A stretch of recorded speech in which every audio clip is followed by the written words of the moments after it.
the Tibetan so-called prayer wheel. To all Westerners, the supreme symbol of superstition. Just let it go round and it says the prayers for you, and you don't have to do any work about it at all. And here it goes. Houston ACR, I have you loud and clear. How many? But what's fascinating about it? Please stand by for the first question. Any child would like to do this. Let's keep it moving. In the same way. Any child likes to do this? Thank you for the question. I have dreamed of being an astronaut and wanting to fly in space. I was inspired by books and movies. Swing it around. It's curious. It doesn't form a perfect circle because you have to make your hand go whoop, whoop, whoop, whoop, whoop. And so its path is an ellipse. It's the same as the path of the earth around the sun. It just swings. It goes around, round and round.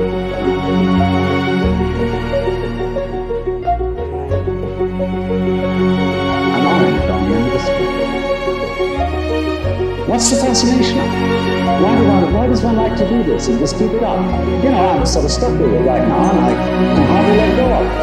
Now, I'm supposed to go on with this program, but I'm so fascinated with spinning this orange at the end of the spring that I don't know if I'm going to make it. Why do we like to do it? We'll play music. We'll dance. When I was a boy in London, I used to love to visit the British Museum. And in the neighborhood of the museum, there were a number of old shops, some of them I think dating from the end of the 18th century.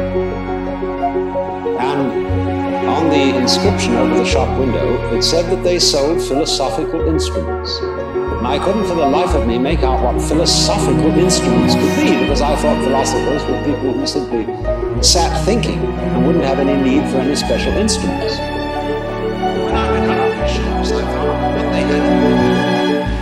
Telescopes, slide rules, chronometers, and all sorts of what we now call scientific instruments.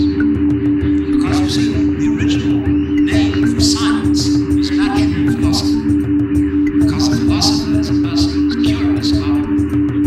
He's not only curious about theoretical matters, he's also curious about what we should now call practical matters. And I regard myself as a philosopher in exactly that sense. It's astonishing. All this is only 20 or 30 minutes from the heart of San Francisco. And so Not a human habitation in sight anywhere. it's the same as the path of the earth. I've been living out here for some months to write and to absorb an atmosphere that is different from the city. To try and find out what is the essential difference between the world of nature and the world of man. Because there's an obvious difference, like the difference of artistic styles. No one, for example, would confuse a painting by Leonardo with a painting by Picasso, or music by Bach with music by Shostakovich. And in the same way, there seems to be a complete difference of style between the things that human beings do and the things that nature does, even though human beings are themselves part of nature. On the one hand, nature is wiggling. Everything wiggles. The outlines of the hills, the shapes of the trees,